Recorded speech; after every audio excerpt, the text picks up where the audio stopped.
What's going on, everybody? Welcome back to The Fringe as we head into this amazing Tuesday night stream that's going to be a little bit different for us. Finally, we have some guests on the stream that I've been meaning to get to for quite some time, especially this one. We've I've been so busy with the launch of our newest book, Hold the Line, The Ballad of Tamara Leach, that I've been putting off guests for a little while, but it's time once now that things are slowing down and now that the book's on its way out next week. This guest was the first one I wanted to bring onto the show, and I'm not going to make him wait any longer. As we jump in, none other than Marty up north, hanging out with us tonight. Marty, how you doing? Good, Derek. How are you? I'm great, thanks. Welcome to the show. It's been some time. I've been talking for probably the last 2 months about getting you on the show. So longer than that. I've asked you to get me on the show. I think as far back as September. So, and I understand we're all busy. Absolutely. Well, and I remember because around that time I was doing our November book for One Face, Two Face, Black Face, Blue Face, and then I kind of put my foot in my mouth with Tamara when I promised her we'd have a book ready for the 1-year anniversary of The Convoy. So we went with no breaks from that book straight into developing this next one. So it's just been a gong show. So it's it's great. You got good problems, obviously. I mean, you're busy with the books, which is fantastic. And then if you got a list of guests and you can't accommodate all your guests, well, that's even better. So that means you're busy and you're doing something that's having an impact. I always say busy's a good thing because it means you got a job to come back to, right? So, amen for that. Amen. I'll just do a second here to recognize some of the chat as Megan jumps in. Happy Tuesday. It's always a good day to hear Danielle Smith roast Trudeau. Absolutely. Can't agree more. Glenn jumping in. Hey, Derek and chat. How you doing, Glenn? Welcome into the stream. Trudeau must go hashtag absolutely, which Marty, you're infamous for creating that one. Didn't create it. We can talk about that a little bit. I revived it. I revived it. Yeah. So if you don't know Marty, well, you should. Marty went viral back in, was it September? Yeah. With the Trudeau must go hashtag. Of course, he had the I need to be dealt with typical phrase that went around on Twitter at the time. Caught viral attention. God, I can't even remember. I think that was going strong for a good 4 or 5 weeks. Oh, it would have probably gone stronger longer, but Twitter suppressed it and other groups suppressed it. So, but it did hit 2 million retweets or engagements, which is pretty good.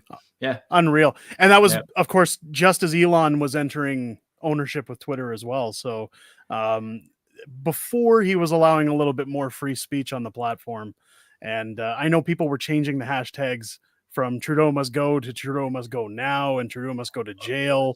The computer was finishing it for us too. We got to the point where you try and enter Trudeau must go and then it would force it with on or now and so if you wanted to keep it to the Trudeau must go, it took effort. And then of course everybody jumped on board with, variations of it to be against it. But It's funny when it comes to things like that, because I remember when I sat down with Preston Manning when how the Prime Minister Stole Freedom went viral. I was more concerned because his agent reached out to me and said, I have a client who wants to talk to you. And that was right when the National Post covered the book. So I was worried it was either Justin Trudeau or somebody representing the Liberals that was coming after me to sue me. And I told Preston Manning about that. And he said, they're going to sweep it under the rug because the more attention they give that, the more sales you're going to get, the more notoriety you're going to get, the more attention you're going to get. So they're just going to be quiet. They'll let it do its toll and on they go. But on your end, it seems like with that hashtag, the more people pushed back, the stronger it got. And they didn't let up. No, well, you're jogging my memory now. So I remember when that hashtag had a couple of interesting things. It went viral quickly, which was good. And one thing that I remember about that hashtag is that it actually transcended borders because, you and I are, for lack of a better word, we're conservative. So we have a certain audience. And when I made that hashtag and I walked away, I tell people I went and mowed my lawn, I come back in and all of a sudden it's like, it's bang, bang, bang. I'm getting likes and it's retweeting. But then I noticed that pattern, the retweets it was resonating with people that wouldn't normally follow Marty Up North, whether it's a nurse somewhere in Manitoba or somebody. So it was interesting and it grew big. And like you experienced, there was a weird sort of backlash from some liberal sides. I remember specifically Gerald Butts. I don't know if you remember that. Yes. With Gerald Butts, and where I naively produced a video because Gerald accused me of being a bot and said we were a bot army. But before long, to your point, they had to drop it because it was hard to attack just everyday Canadians standing up for themselves, which was what my hashtag was. It was just everyday Canadians saying, look at me, I'm a guy, and according to Trudeau, I'm an undesirable. So how could you attack that group, And but one thing that they did try to do through Gerald Butts and a few other journalists, they did try to discredit me. And but they were unsuccessful because I'm Joe Average. I'm Marty up north. Dig all you want, guys. I'm just a guy who lives in Alberta, generally works in the oil patch, and has a Twitter account. So It's funny because that's the one thing I've heard the most about the success of how the Prime Minister stole freedom was, I was told, the people buying the book weren't necessarily all conservatives, or they weren't all one side of the political spectrum. It was a movement that showed the government just how fed up people were, not only with Trudeau, but with politics in general and with the landscape of Canadian politics. And much like your hashtag, there's been a few things between the book, your hashtag, other bits that have come to light on social media over the last year, I'd say. When you look at the Freedom Convoy, when you look at everything that went on, or that's gone on, that's caught fire, that most people wouldn't pay much mind to if you look back a few years ago.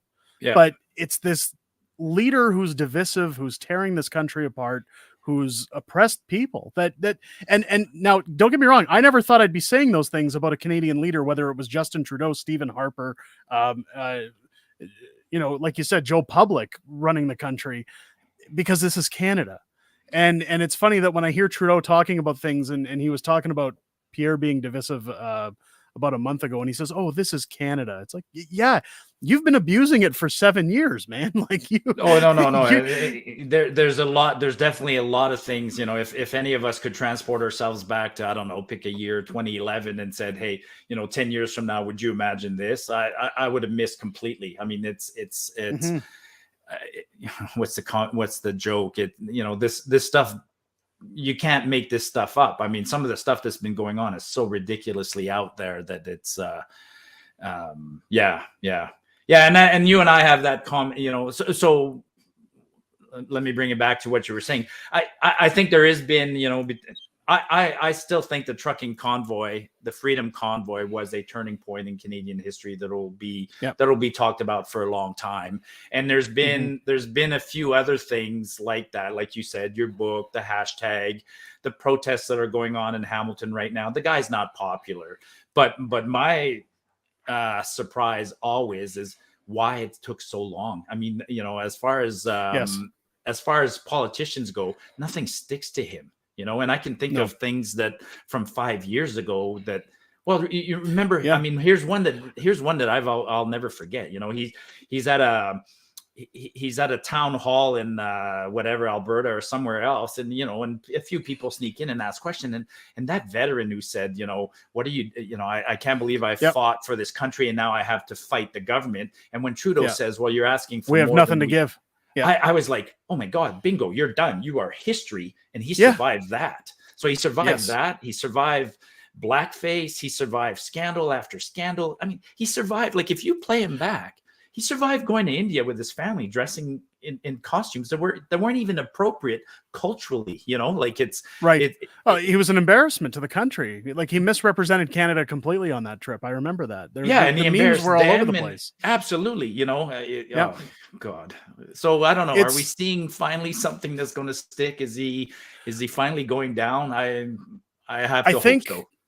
Honestly, if you look at the landscape and when you look at the traditional trajectory in terms of a career of a sitting prime minister, I know there's talks that, hey, if he won another term, he'd be the longest sitting prime minister in history. But usually when it comes to Ontario, because they're mostly in control of the elections, Southern Ontario, I think what's happened is there's a bit of a shift, because while people in that area tend to support the woke demographic, or a lot of these kind of Looney Tunes policies that you see Trudeau bringing forward, I think what's happening is that the majority of those voters, if you were to do like a census, I always get the feeling that these are the university types that have student debts, like Joe Biden's best friend, where it's, hey, we're going to take care of your debts. You don't have to work hard. They don't really understand politics or economics and how it affects them, because they aren't as experienced in the world as the common working adult that's been paying taxes for the last 20, 25 years. Yeah. So when you get in that age range from 18 to 30, I think, again, when you look at cities like Toronto or Hamilton, where they have a larger demographic in that age range, again, I think what's happened is they thought it was going to be blue skies all the way to, 2030 with Justin Trudeau. And they're starting to see now, when they're going to buy their groceries, when they're filling their cars with gas, Something's finally hurting them, right? paying their rent. Yeah. Yeah. No, it's starting to catch up. That's what I've been saying for a while, or not saying, hoping, is like, what's gonna, you're right. It has to be something in Ontario and Quebec that makes those voters change, because the voters out here have changed a long time ago. And I, we saw it with things like the Arrive Can app, and the inability for Torontonians to do their 2 trips to Cuba. I joke about those things, but like, Right. what's it going to take? And it is something as selfish as that. It needed a real first world problem. When Torontonians suddenly couldn't go to Cuba 3 times a year, ooh, now it hurts, and now they might vote for someone. It's ridiculous that it had to go that far. I mean, we're talking. We didn't want to talk too much federal politics, but let's keep talking a little bit about federal politics. I mean, sure. The Bank of Canada, like things that are happening now have been predicted by, let's say, conservatives or critical thinkers or just people with common sense. I mean, people with common sense told Trudeau, you can't keep borrowing indefinitely at a ridiculous, reckless rate like you are. It's going to catch up. And we're seeing it. I mean, last month, the Bank of Canada reported its third quarter financials, and the Bank of Canada lost $552 million. First time in 87 years of history that the Bank of Canada lost money. So that's going to hurt Canadians in all sorts of ways. You can't brush it under the rug anymore. It's going to start hurting people. No, and that's exactly what I always go to, is anytime somebody says, what do you think caused this? What do you think? Is it Russia? Is it, climate change? Is it all these? I always go and watch that one clip where Trudeau's being interviewed. I believe it was during the lockdowns, and he was outside of his home doing a press conference. And I think it was with Global. This Glenn guy asked him, you keep printing this money and distributing this money. If interest rates even go up 1 point, like, we're in trouble. And he says, interest rates are at a historic low, Glenn. Like, and it's like, you can always go back to that one clip. And I always tell people, he lectured, if you want an answer, whoever Glenn was, he lectured him like, hey, Glenn, watch that clip. He has no understanding of how economics work. And we haven't gone up just 1 point. I believe now we're sitting at roughly 5.5. Like, it's insane. Well, it's insane if you think of it as a percentage. If your interest rate goes from 1 to 4, that's like a 300% increase. And so if you're a small business and one of the things of your business is that you borrowed money and your payment is, I don't know, $10,000 a year is your interest payment. Well, if the interest triples, people say it's only 3 percentage points. Like 3 percentage points to that business, their interest payment went from 10,000 to 30,000, and then that could be the difference of having to let go an employee or do something. It's absolutely, yeah.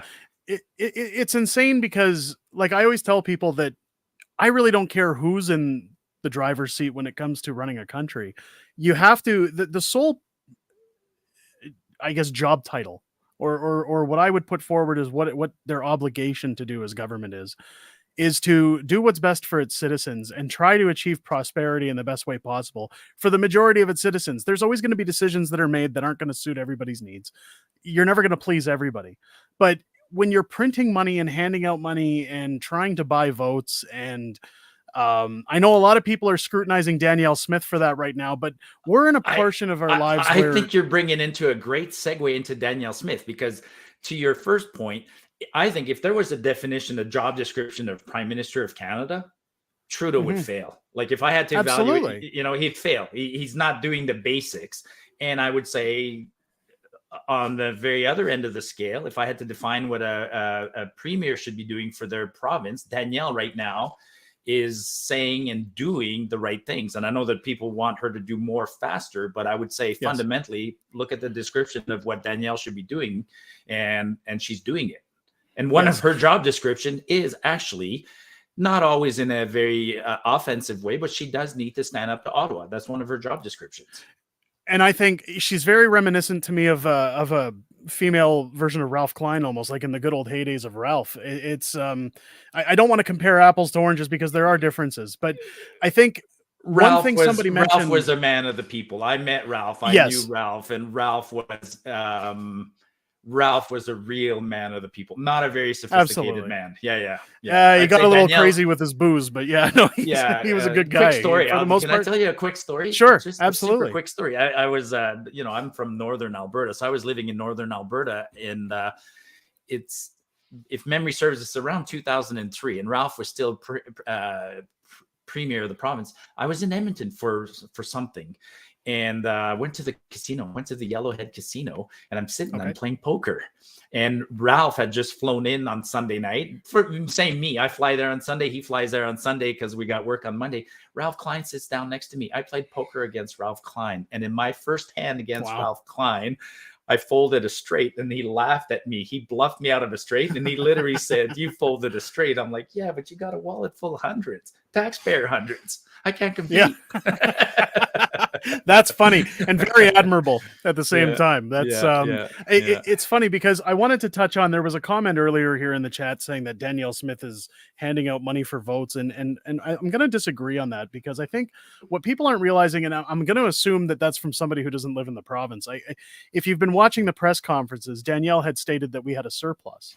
And they're using that surplus to help families at a time when inflation is at its highest, when gasoline costs a fortune, when food prices are piling up. You think about the average family, whether it's a single mother or a family with multiple children, like in my home. I know for a fact, I discuss with my friends, because again, we're all in our mid 30s to 40s range. And some of them, I don't know how they make ends meet. And I wholeheartly agree, whenever there's a surplus, even when it's municipal, it should go back to the people. That's the key. And in fact, I'm with me. I was with some of your commenters when she first announced it. My first thought was, "Ooh, you're just handing out money." That was my first gut reaction. Second, though, yes, then you look into it. It's like, okay, so it's for seniors, it's for people already on assistance, a little bit for everyone. I mean, you and I get $50 on our gas bill, and a few carbon cents or a few cents on the gas tank. But then when I really, then you realize, no, there's a $4 billion surplus, and that's kind of what it's coming out of. Then I agree, because it's better than Ralph, because Ralph just gave everybody a $300 Ralph buck. So she's put a little more. Now, there's some interesting things. She sent out, the government sent out that pamphlet. We got it. I looked at it the other day. And wow, it's revealing that, to qualify, it even says in black and white, you have to have a family income of under 180,000. It's like, wow, is 180,000 sort of considered middle income in this province now, or in this country? It's funny you say that, because, okay, so for example, one of my friends that I was chatting with about a week ago, they bring in, and again, we don't typically talk money when I'm with my friends, but again, I grew up in a household where I was told those things are rude. But in today's landscape, people are more interested, how are you guys doing? How do you guys manage this? And the same question you have, is this considered middle income? And I'd say yes, because again, these discussions take place solely for people looking for information. And when I'm sitting with my friends, they say, we make a combined income, I think it was about 110,000 a year. And they said, but 30% of those wages roughly go to tax. And then you're taxed at the gas pump, you're taxed when you go for your groceries, you're taxed everywhere else. They said, we're living check to check by the time we pay our mortgage, our car payments, insurance, cell phones, internet. And I grew up sort of in the same family. Dad said, talking about money is a little bit taboo, but we all know, it is 180,000 a gut check, a decent two person income. Yes, because we've seen enough strikes lately for the Yep. teachers or the firefighters or the cops that I'm pretty certain now that an average 5-year in 10-year in teacher is making 65,000-70,000 a year, and an average nurse is making that, and whatever. So you can easily see that if you're too middle income in Alberta, you're going to make 140,000 a year, and to push it to 180. Right. But my point is, I still travel to the US quite frequently, and if I told an American that in Canada 180,000 puts you in the middle income bracket, they'd laugh at us. They'd be like, wow, Right. because 90,000 in the US and you're living high off the hog. Well, and 180,000, like, don't get me wrong, 180,000, you'd be living comfortably. Like, you'd be able to pay your bills. So what I always base it on, and what I always tell people is that, like, when people say, geez, I only make, 95,000 a year and I'm fine, I always ask people, do you own your own home, and how long have you owned it for? Because chances are, if you're okay at 90,000 a year, you may have bought a home back when the average cost of a home was $250,000 versus 500,000, 600, 700,000. If I'm basing it on Calgary's real estate market value, and I'm only saying because that's where I'm living. I don't know many other cities aside from places where it's skyrocketed, like Vancouver. But we're lucky in Alberta. We're still lucky in Alberta. They say it's one of the most affordable, even though when I look at the prices, I say, how do people do it? But it's when you look at the average, I'm going to say the average family home, given maybe roughly 1,700 square feet. Now that's a pretty decent sized house. So for a 1,700 square foot house, you're probably looking around $550,000 to $600,000. So if you're buying a $600,000 house at today's interest rates, plus you have a car payment that's maybe $500-600 a month, add on your insurance, add on your grocery bills, like that 110,000-120,000 range would probably put you at a point where you're not struggling, but you're not exactly putting money into savings. You can't invest. You can't. The cost of housing, in this country definitely outpaced salaries. I mean, I remember, my kids always find this hilarious. I'm 55, so I've been working for about 32 years now. My first salary job out of university was $24,000 a year. So I made $24,000, but my first house in Fox Creek, you're going to laugh, but I bought a house for $59,000. So double my salary. You can't buy a house for double your salary. No matter what you do nowadays, there's no way. No. And that's, I've had that discussion with friends of mine where you say, if you look at the typical, somebody like a mailman, 40 years ago, a mailman could support a family with 2 kids and just his job and have the wife stay home to look after the children. There was no discussions of daycare. There was no, they could probably go on vacation at least every 2 to 3 years or something as well, right? They could buy a home at a reasonable value. I remember the sticker shock when my family moved out to Calgary from Winnipeg. I grew up in Winnipeg and moved out here in 1995. And the real estate market in Winnipeg at that time was very stagnant. So my old man bought his house in Winnipeg for $90,000 in 1985. He sold it in 1995, 10 years later, for $92,000. So there was no major growth like you see in places now. Now let's bring it back to Trudeau today, and then Trudeau Senior. So, I remember my mother crying in the 1980s for like 6 months steady. 6 months steady because we lost our house. So everybody did. So that's, and then when people talk to me about, and we got to get off Trudeau, and we'll get on Danielle Smith eventually. But that's okay. Somebody asked me that the other day. Why are you so interested in fighting Trudeau? And I'm like, because I know what his father did, and I'm a scholar in a sense, and I know how history works, and these things are predictable, and he has to be stopped because I don't want my wife to cry for 6 months or my children because the economy has been devastated. And that's where we're heading right now. We're heading towards that.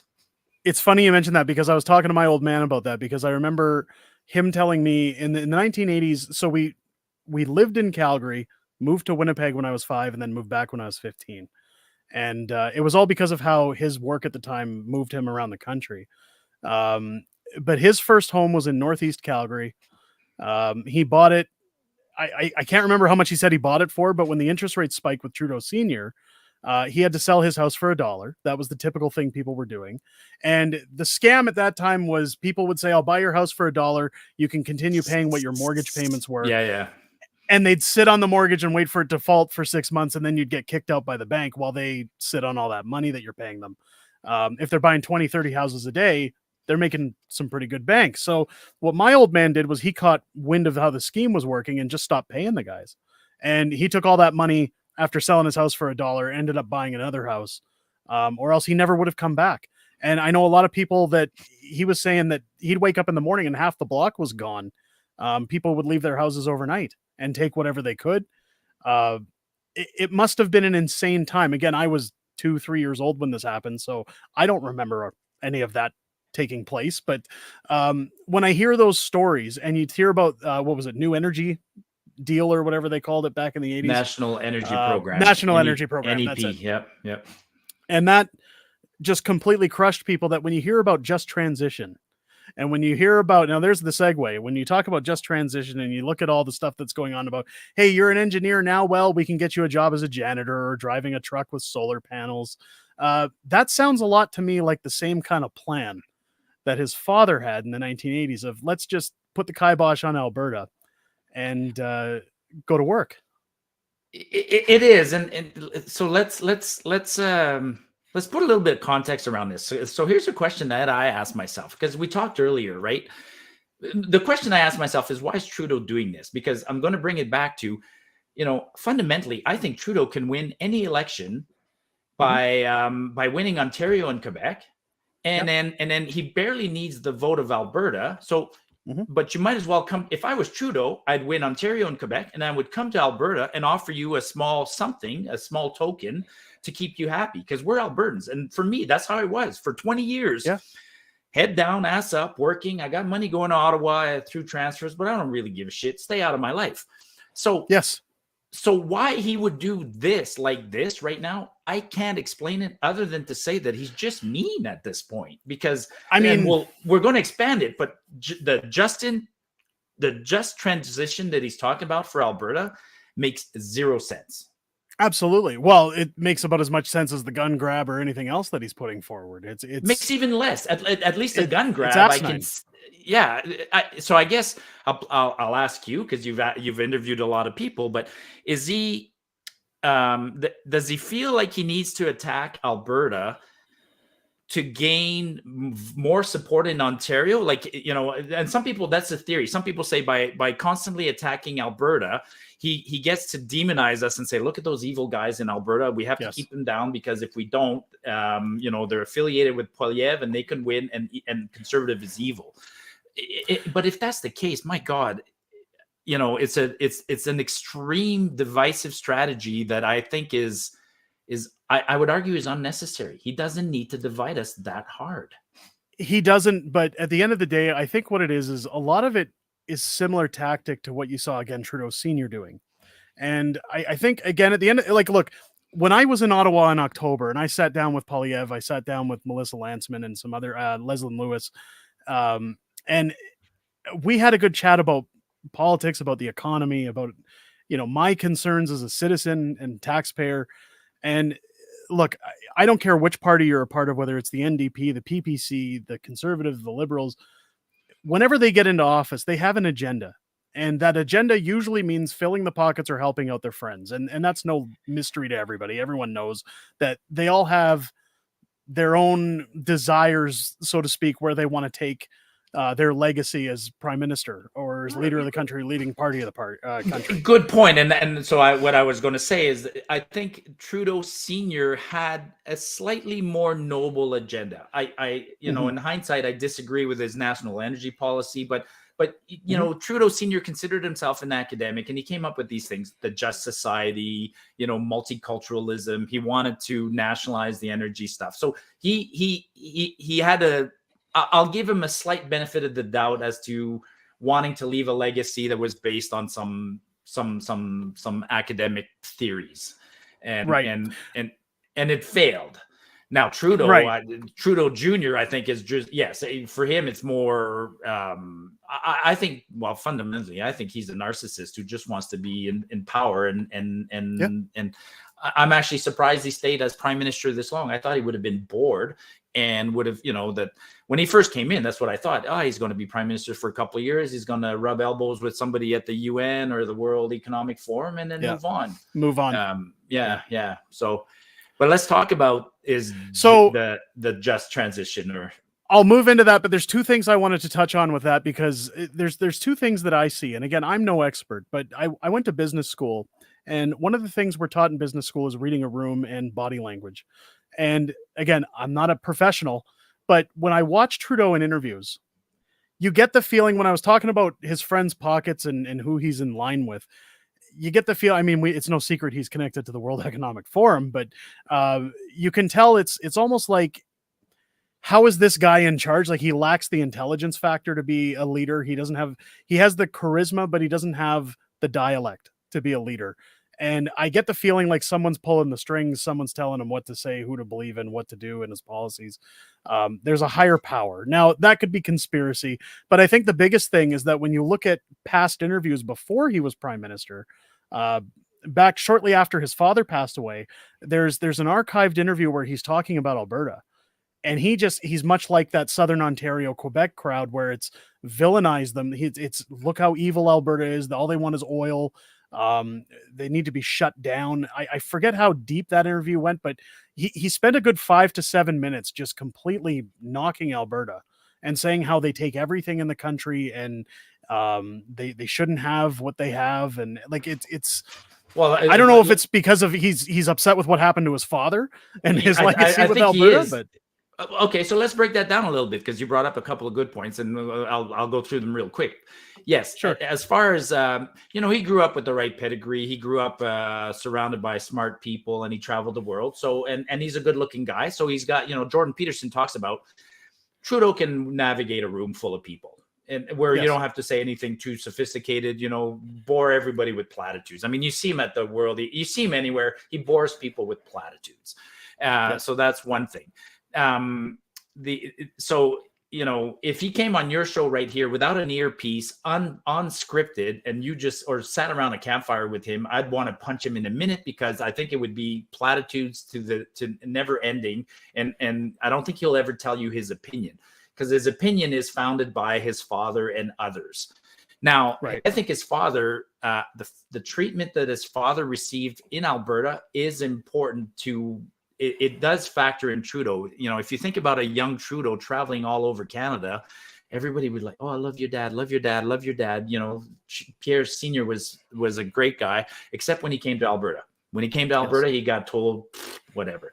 And then parallel to that, I think I know the interview you were talking to, or if it's not, I've seen him when he was a university student or at the college debating politics and stuff like that, where you saw the real Trudeau Jr. and deep down, he does believe that as a Quebecer, he has a not an ancestral right, but a what's the word? They have an entitlement to run the country. He a birthright. A birthright. He truly feels that that Quebecers are. What did he say? More Quebecers are bilingual than anywhere else in the rest of the country. Yeah, and that's the interview I was pointing to. Yeah, I know exactly now. Yeah. So he equates that with a cultural and intellectual superiority that he is on the record as saying, the greatest prime minister in this country's history were all Quebecers, and so he that's part of his psyche. It definitely is. Yeah.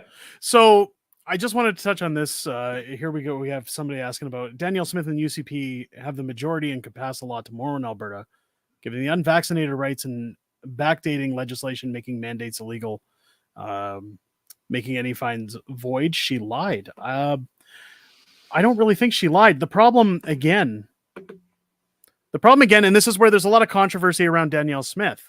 And that was part of what I wanted to get into, because I, for one, have publicly endorsed her. I like what she's bringing to the table. I think she's a fantastic premier for this province, and hopefully is going to be after May moving forward for another 4 years.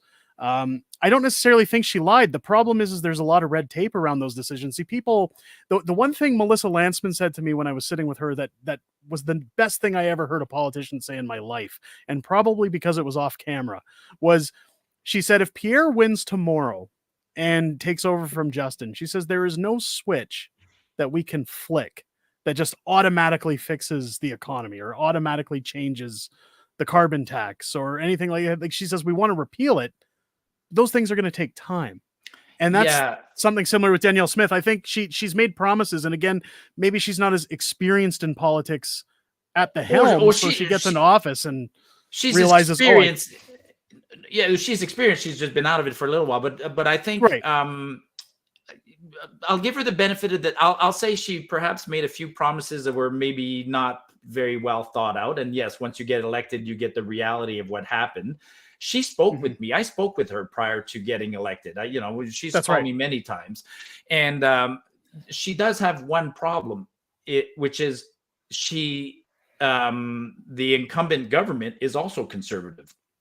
So I think the promise is if she had defeated Notley, then some of the promises she'd probably push him a little bit harder, even if she found out things that were difficult. But in this case, because the incumbent's another conservative, I think she has to be a little more cautious.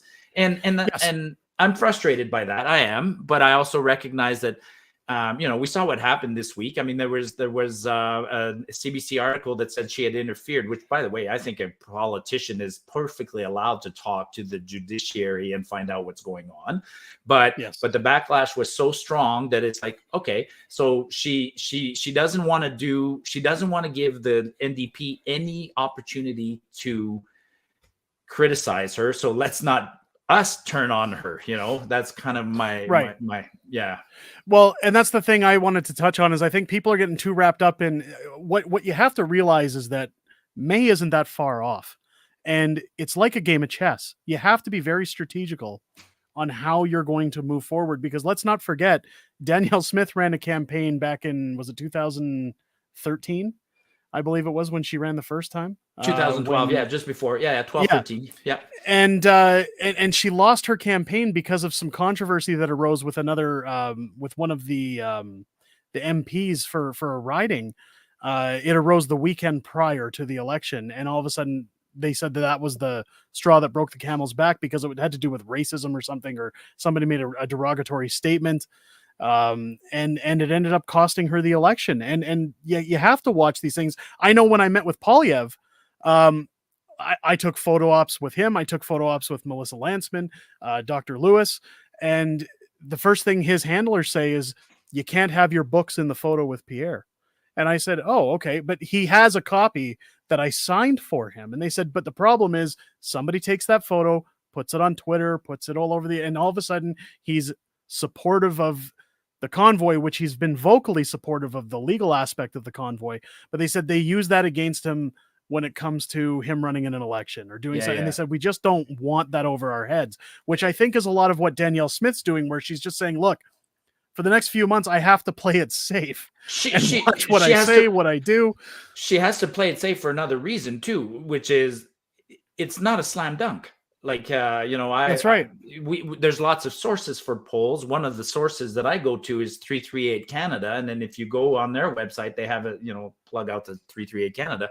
They have a subgroup for Alberta. And boy, in terms of popular vote and seat projections, it's still 50-50. Now, I think Danielle's won the rural vote. Then it leaves the battleground of the cities. Edmonton, I will dare say, is a lost cause. Rachel still has a stronghold, although I hear a bit that she's slipping there.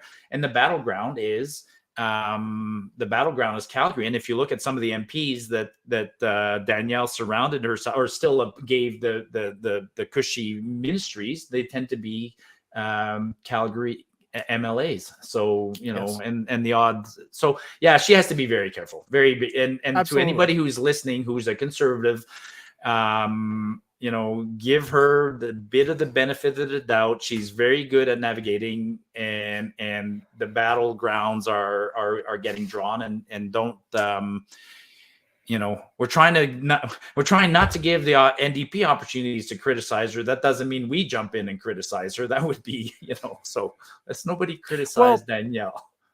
And it's funny because the only thing that convinced me that Rachel Notley made it in as the premier to begin with was, I remember back in that election, she was running with Jim Prentice. She was running against Jim Prentice.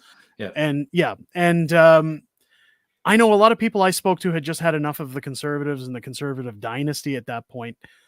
When it came to Redford, when it came to all the nonsense that went on in between leading up to, everyone said, you know what, we were out of debt at one point as a province. They've spent billions and billions and billions, and they're part of this dynasty that think that they're always going to be voted Conservative in Alberta because it's a Conservative province. And I know a fair amount of people in that election that told me they voted NDP simply because they were looking to send a message to the Conservatives by maybe giving them a minority versus a majority so that they would be aware. But I think what happened is a lot of people jumped on that bandwagon and said the same thing. And it turned out, you also, again, like you say, with Edmonton being a lost cause, you had that younger demographic voting crowd that I've always said the people who, the ones who typically vote NDP that I see are, again, that inexperienced crowd that are younger, that haven't got into the real world again with pensions, with RSPs, with savings. With that whole era in Alberta was interesting. I mean, yes, Ralph Klein, after Ralph Klein, Ed Stelmach, and then we had one guy nobody even remembers who came after Ed briefly, and then Alison Redford, and we didn't like Alison. We kicked her out. Danielle basically was the founder of the Wild Rose Party. So you have the Conservatives and the Wild Rose. Now, and Prentice was similar to Kenny. Prentice was a federal, high-level federal MP who came back to Alberta as a bit of an opportunist. He got elected, and he got elected as a Conservative, and Danielle was the Wild Rose. Now, the interesting thing that people forget is that, and this goes to a bit of Danielle's character, Danielle crossed the floor. But the real reason Danielle crossed the floor is because we had two parties that were sort of right-leaning, the Conservatives and the Wild Rose, but she was officially the opposition, and she had to fight Prentice, and she realized she couldn't because she agreed with everything he was doing. Now, unfortunately, her choice to cross was a monumental error. There was another way to deal with that. She should have formed an alliance or done something behind the scenes. But anyways, so I me personally, at first, I was really mad at Danielle. And when Danielle announced that she was coming back to politics, 6-7 months ago, I was on the fence. But I had to talk to her personally. And when she personally retold that story and laid out where she had made a mistake and admitted that she had made a mistake, and then she got me real good because she says, have you ever made a mistake? I'm like, yeah, I made mistakes. She's like, how would you feel if you were never forgiven for your mistakes? I'm like, touche. Yes. Okay, we're good. Absolutely. Yeah. Well, and I think that's, so the one factor that I always try to hold on to in any election is that when people say, oh, do you trust this person? Do you trust? I always say, I don't trust any of them because I don't know them personally. And I don't understand the whole game or who they talk to in the background. I don't follow them around. Ever see the show Pawn Stars where Rick always says, it's nothing against you. I just don't trust anyone. So absolutely. Yes, and that's the way I try to focus. And that doesn't mean I dislike the politicians. Anytime, and I've said it in numerous interviews, when it comes time to vote, I always look at what's going to be best for my lifestyle, what's best for the current projection of the economy, what's best moving forward if I want to be prosperous. And I make my decisions based on who's, I guess, the best bullshitter when it comes down to it at the end of the game. Because let's face it, there's never been a politician in history who backs up every single promise that they make during a campaign. Well, and I've never seen it happen anyways. And I have another issue. If you've seen some of my tweets in the last 6 months or a year, I've said a few times that I don't want to even reelect any incumbent, whether they're in power or in opposition. I have a problem reelecting anybody who was in power during the last 3 years, including a guy like Pierre, and people will say, well, he was in opposition. I'm like, nah, I don't give a shit if you were in opposition. You were still in government and you still had a role. And I think we got failed by politicians broadly across the spectrum. So that's why, and that's another reason I kind of like Danielle, is because she missed all that. She wasn't in power. Well, and part of what I really liked when she took the leadership is that right off the bat, day one, got to work on the Sovereignty Act. There was no messing around. There was no transition period or anything. And again, she doesn't have the time for that. But what I've seen her doing so far is very refreshing. When she comes out and says Trudeau needs to back off, she hasn't gotten a phone call from the guy. She's the premier of Alberta, hasn't even spoke to him. Yet he's out there talking about just transition and everything else.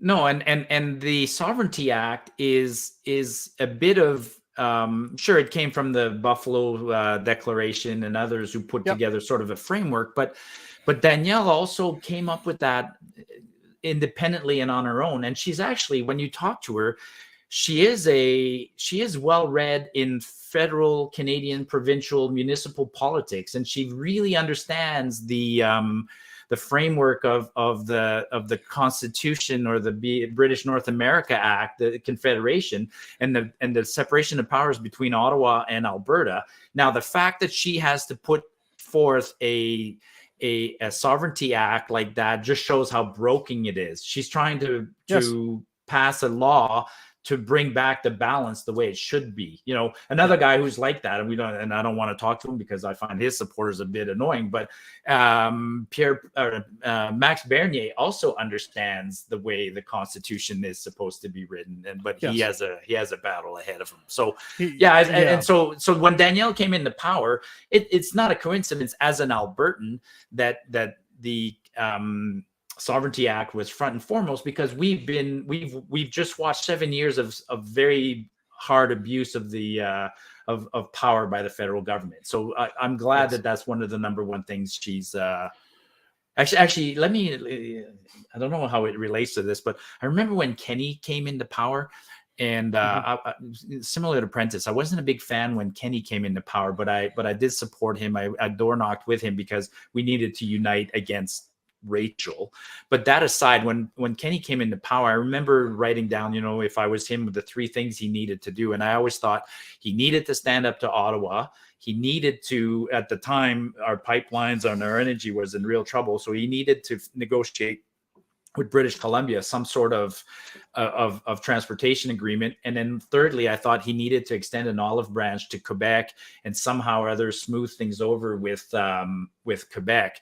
Now, Kenny accomplished none of those things as far as I'm concerned, which is why he's gone. But when I think of Danielle, I think Danielle, she doesn't need to smooth things over with Ottawa. She needs to fight Ottawa. Like there's nothing, there's no smoothing over at this point. She needs to fight. Well, and again, a lot of people, when it comes to the Sovereignty Act, and a lot of people that maybe have a qualm with it, I always tell them, if you look at Saskatchewan, Gary Moe passed something very similar to the Sovereignty Act in Saskatchewan. I forget what they called that bill. But when you look at it in comparison to the Sovereignty Act, they're very similar. It basically just says that, hey, we've got a right to make the decisions that benefit our people in the province. The federal government doesn't have a hand in that game.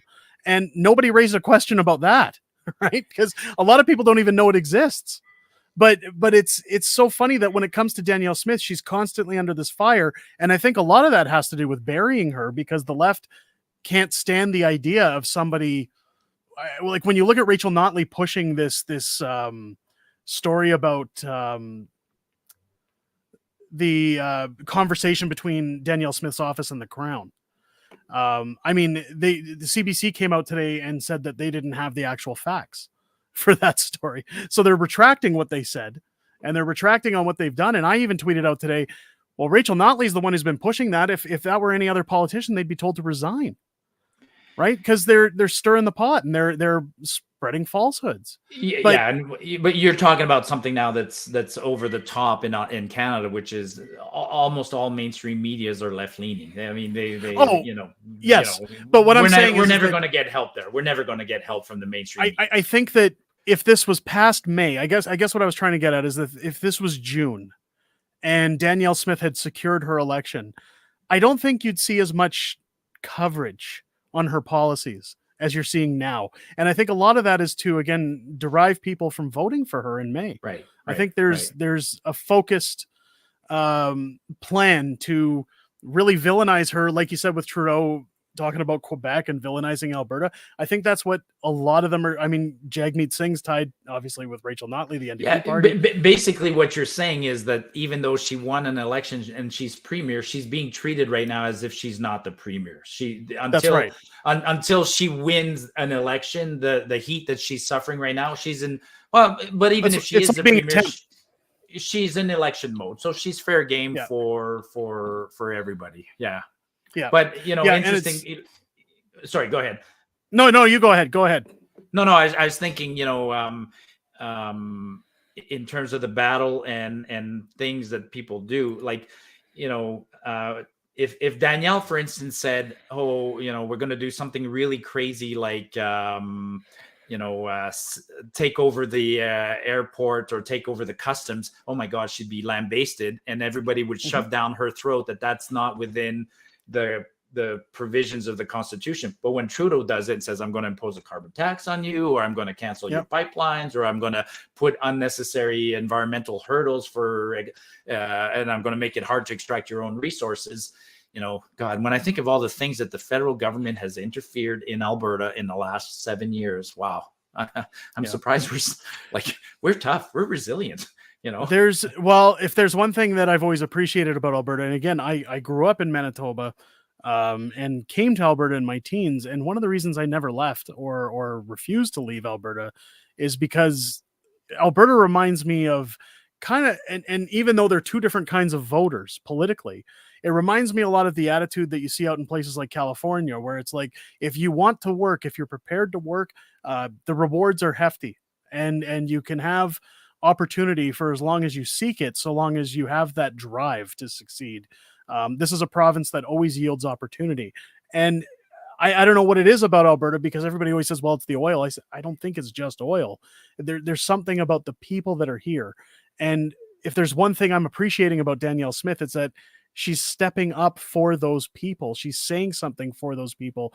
I don't see that coming from any other province. I've seen Mo say it a few times in Saskatchewan, but not on the level that you see with Danielle Smith. And I think that's long overdue. Yeah, I've traveled the country extensively. I've lived in 5 provinces. I would say historically, Newfoundland premiers do good at defending Newfoundland and Quebec. You cannot fault Quebecers. So if you're in Quebec, all the premiers and even the Bloc Québécois, like, don't, for all he's worth, Blanchette, Pierre-Yves or whatever, he's a politician elected, and when you see him in the House of Commons, the Bloc, they're doing what's best for Quebec, period. So in a sense, you can't fault him too much for that. Doug Ford now, I don't know what Doug's doing. He's like I think he's a federalist, to be honest. I think all he cares about is that federal seat, and that he's just. So the thing is with Doug is that he runs as a conservative, but he acts like a liberal, and it's getting to the point. I honestly really shudder to think how he won his election this last year. Well, he definitely acted like a liberal just during the inquiry here, during the Emergencies Act inquiry. Like some of the things he said, I was like, wow. Well, and that was something that surprised me that I actually wanted to ask your opinion on. So it turns out today it was put forward about the Emergency Act inquiry. I went down to Ottawa for a week during the POEC and sat in and watched the proceedings go on in there because I found it very interesting to see the government attempt to justify why they brought in such a ridiculous measure over what I will still call a very legal protest. Again, I understand why people in Ottawa were fed up. I understand why there would be a form of pushback from the government. You're parked on their front lawn. But in terms of legality, I didn't see any reason to invoke the Emergency Act. So I went down there for a little bit. I watched the streams very closely so that I could make sure I was very well informed as it was going on. And now it turns out that the Trudeau cabinet is going to get the full report for them to view over February 6th, while the public doesn't get to see the report until February the 18th. So does that seem a little non-transparent to you, or does that seem worrisome to you that they could alter or take a look at those documents before? If they can alter it, then that's bullshit. Then I'd be, hopefully somebody can get a hold of the original draft. Hopefully it's not a draft that they can alter. Yeah. If they give it to the government so that they can, I don't know, even plan how to deal with the backlash, I still don't. That's a well, and lose-lose. that's so I shouldn't have I said can't see a legitimate reason why the government would have it in advance of the opposition. And by government, right. I'm assuming that's what you mean. Like, Well, so yeah, the federal government gets, so Trudeau, his cabinet ministers. I'm not sure if the opposition get it. All I've seen is that people complaining that Trudeau and his people will get the document on the 6th. And then the public has to wait, including the lawyers that were involved in the POEC. yeah. They all have to wait until the 18th, I believe it is, before they can get their hands on the documents themselves. Now, again, if the federal government has those documents first, I shouldn't have said alter, but when you look at the transparency that went on as soon as they got to that final week and a half of the Emergency Act Commission, where they were interviewing Freeland and Mendocino and Trudeau and Brenda Lucky and all these other people, the redacted documents, the level of redacted documents was astounding, which is part of the reason we put out our limited How the Prime Minister Stole Freedom government transparency edition, because it was so funny that they said, well, we're being completely transparent, but they had all these redacted documents. So my question is do you think we'll see more of that when the documents released to everybody on the 18th? I don't have high hopes. I mean, I never had high hopes. Just the way the commission was drafted. I mean, the commission is not there to rule of was it legal or illegal. It's just going to provide an opinion and some recommendations. So, if there's an opinion, if there's something that hints at saying it was illegal or legal, I'll take it both ways. I mean, if there's a hint of interpretation, I'll be happy with that. That'd be a win. But for me, I already have the victory. The victory was the fact that the government was on the stand. Say what you want. There was enough evidence disclosure. There was enough stuff to me to satisfy me. Yes. So fingers crossed. I hope the report comes out. I will read the report. I look forward to the report. Yes. Yeah. But I'm not holding my breath. I keep telling myself I feel like it's going to be scandal number 7 in 7 years for the government, right? So we'll see. Yeah. We'll see what comes of it. But again, I don't want to say anything until it's actually out there. But I don't know. When I start seeing tweets like that, I start going, oh, come on, another chance for them to bury something. Come on, guys. Like I guess the biggest upset is that this emergency commission, that the one thing people don't really consider is that this was on taxpayers' dime again, right? So are our tax dollars being squandered simply to run, smoke and mirrors, or are we actually going to get some form? And like you said, if they say, well, it was justified, so give me an explanation as to why, right? Give me something concrete that says here's why it's justified. No, absolutely. Like, and the reason I mentioned that if it's justified or unjustified, if there is a reason, I'll be happy, because I've been in court for all sorts of cases in my life, and sometimes a negative is just as good. You apply for, I applied in Quebec to do some oil and gas exploration, and then you go to court and then you get denied. Well, that's fine, because you denied me. Now I know what I need to do next time. Now, in the case of the Emergencies Act, the first one who declared it was Trudeau Sr. There was an inquiry afterwards. It took 18 years for the next version to be redrafted, and then it took another 20 years before somebody enacted it. So, hopefully there's no more Emergencies Act in my lifetime. Then I'll be happy. Right. That's, right.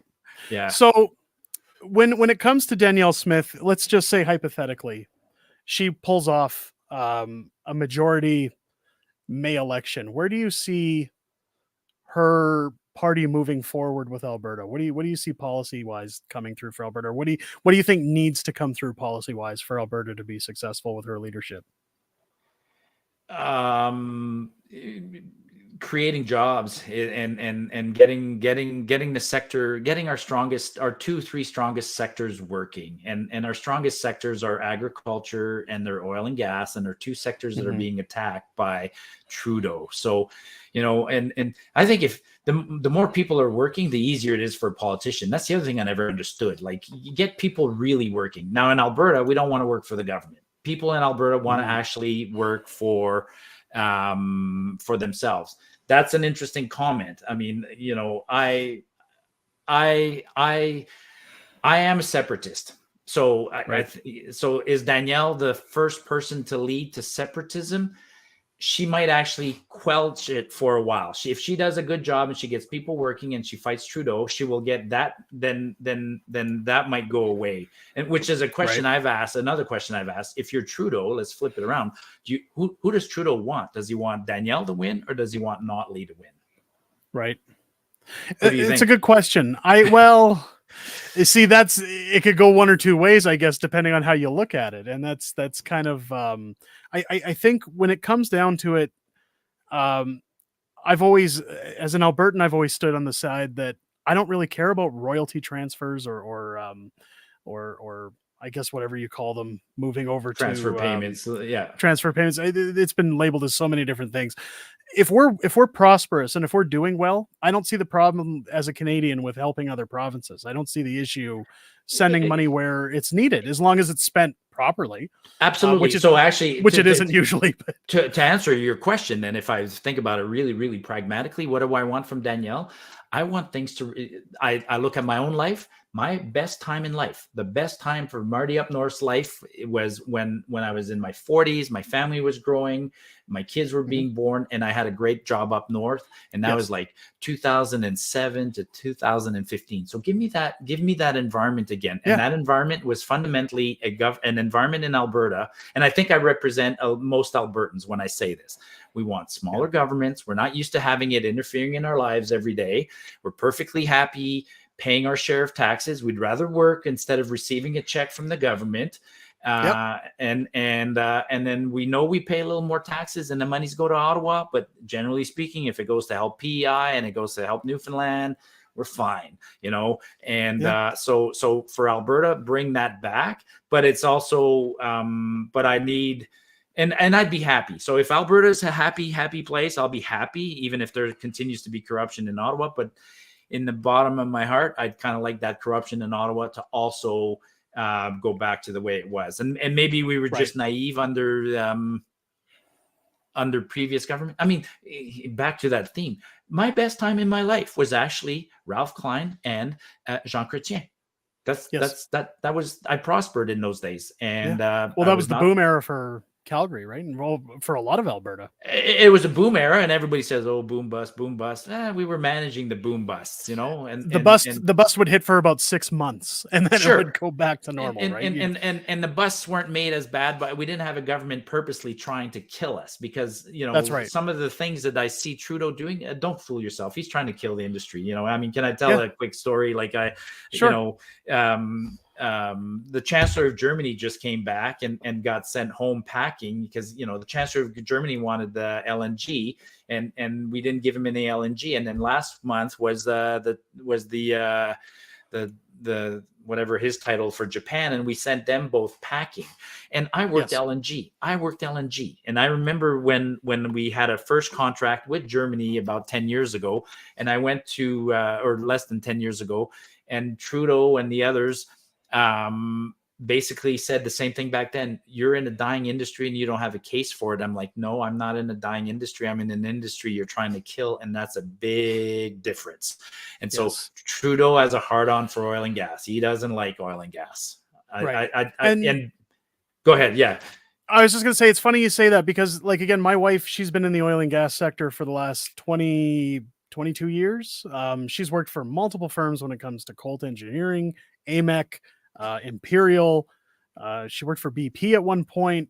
Like, and the one thing that she's noticed on all of these sites, and that anytime you look at, the James Cameron oil patch helicopter tour or Leo DiCaprio, they're always complaining about, oh, you're ripping out and fracking the earth to death. And it's like, do you realize that when you're not taking these tours, when they're done with those sites, they end up in better condition than how they were found? They preserve wildlife. There's these excellent environmental procedures taken into place. And when you look at the distribution of liquid natural gas, it's the safest way to transport it. I wish we could regain that narrative. I mean, that is the anti-oil narrative of 20 years ago, 25 years ago with the tar sands, when they called it the tar sands. It's a shame. I mean, if I can tell you another quick story, I worked in Quebec, and in fact, I'm working on a proposal for Quebec. So I did drill oil and gas wells in Quebec. And when I was there, I had a small staff of Quebecers that were fully engaged. They believed in what we were doing. But and then I had opportunities to bring them to Alberta quite frequently. And even though they were fully engaged and they believed in responsible extraction of the oil and gas, they still had in the back of their mind all the stuff they'd heard about Alberta. And then Yes. and then I had opportunities to bring them here. Either I bring them to an oil and gas conference or to take a safety course or something like that. And I always told those guys, whenever you come to Alberta, you're not just coming here, taking the course and going back to Quebec. As an ambassador, I want you to, we're going to jump in a pickup truck and go see some oil and gas development. And to the person of the 15 people from Quebec I took on site tours in Alberta, every one of them almost always had the same reaction, which is like, that's it? I'm like, yes, that's it. You're not seeing cows dying all over the place. You're not seeing polluted water. You're not seeing black smoke all over the horizon. I don't know where those pictures come from, but that's not us, you know? Yeah, it's insane. And why the pictures of Fort McMurray would dominate when you still got the Rockies. Like, you know, like, it's a very widely misused or misconception, I should say, as to how the industry works, where I always say, you know, I understand that when you get Leo or you get any of these guys up here, they have an agenda. Again, they have certain people they're being paid by to be there to please. But at the end of the day, it'd be nice if you could see, like, I hear these stories and rumblings about guys like Chris Pratt, who are a little more intelligent, that don't really line their pockets to those kind of people, where I'd like to see them come out and do something on the other side, like you said, where they can say, guys, there's three sides to every story. There's mine, theirs, and the truth. And that's, it's a shame. Matt Damon because, seems like he'd be a good guy. Bring Matt Damon out. I think he'd be great because, again, he's got an open mind and he's definitely on the higher intelligence level. But the common argument I always have with people when it comes to Alberta and their oil is I say, look, it's the same as you. Everybody just wants to work. We can't help the fact that it's sitting here. But at the end of the day, I'm all for alternative energy to grow or to be researched. Which I wish we're just not there yet. Yeah, and we're running out of time, but I wish we talked more about transition. But that is a point that I keep talking about transition. Let's say there is this green energy future. Perfect. I love it. Love it. You know, and so then then I'd say, well, then in the interest of being diversified, how about you let us produce our oil for a little bit longer? And if green future is so fantastic, then go do it in Nova Scotia, go do it in PEI, go do it in Newfoundland. Show us what it's all about. I kind of have a suspicion that once you do it there, you're not going to want us to do it because we're going to be in competition with each other. So, you know, there's a disadvantage. Why would I want to, you know, sure, if I want to diversify the economy. So that's the thing about the green transition. I think the timing is wrong because we don't need it, because we have a booming economy, a booming industry producing a product that the world wants.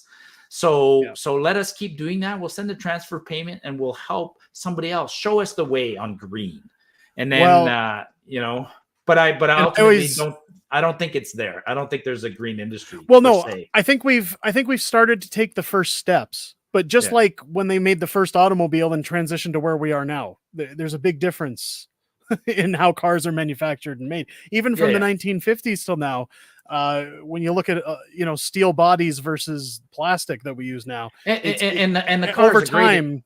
And the car is a great example. Not every country on earth has a booming automotive industry because they don't.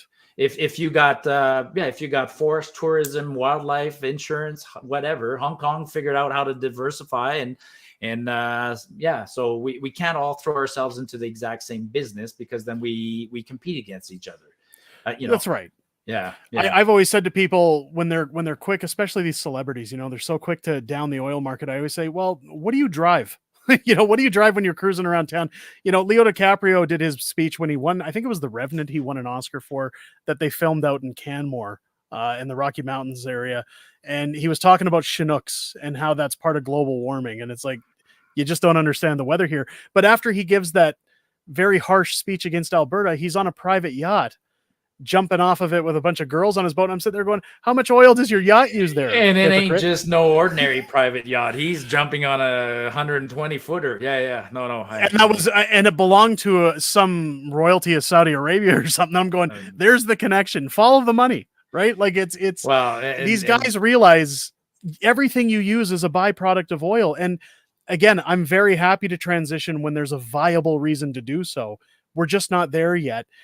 I keep telling my friends when they I do have some friends that are very pro environment, we'll say, that I've always said to them, when you look at what happened in California with this this new bill with their cars that by I think it's 2030 they're not going to sell any gasoline powered vehicles anymore. I said, good luck. Wait and see what happens to their grid Did and you the rolling see blackouts. But funny that you'd mentioned that. I don't think it's a joke. I think it's Wyoming or one of the other states actually passed a reverse law saying that they won't ban internal combustion engines. So somebody, it's yeah, it's interesting. You got some good questions It's from a crazy people, world. or what do we got there? Well, we got a lot of people chiming in. Megan coming in. I live 100% off grid, but in our winters, there's no way to go through winter without using a generator to charge the batteries 3 to 7 times a week. And again, another point that we can reduce if we have to, but you can't go completely oil or gasoline free. It's not there. It's just not there yet.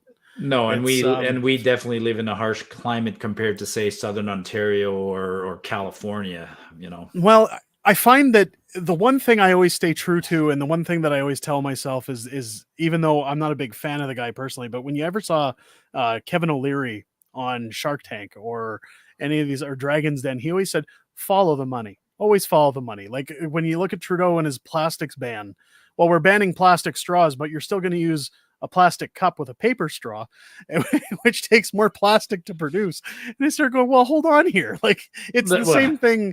You could get into semantics about a lot of things, like when it comes to rules on different things that they say one thing and do the other. And it's I actually use the plastic straw example so many times. You know, I make fun of the liberals saying your definition of progress is going from plastic straws wrapped in paper to suddenly having paper straws wrapped in plastic. Come on, like we're you know that's not progress. That's just one thing I'll give that I seen. Like we don't really go too often, but my kids, they had skating lessons a few weeks ago, and we ended up at a 7-Eleven picking them up Slurpees. They had biodegradable straws because that was my number one concern. What are they going to do with Slurpees with paper straws? They're going to fold into, but they had these biodegradable straws that they're like plastic, and I look at that and go, so how come we're not doing those, but we're doing paper, right? Like if these are possible.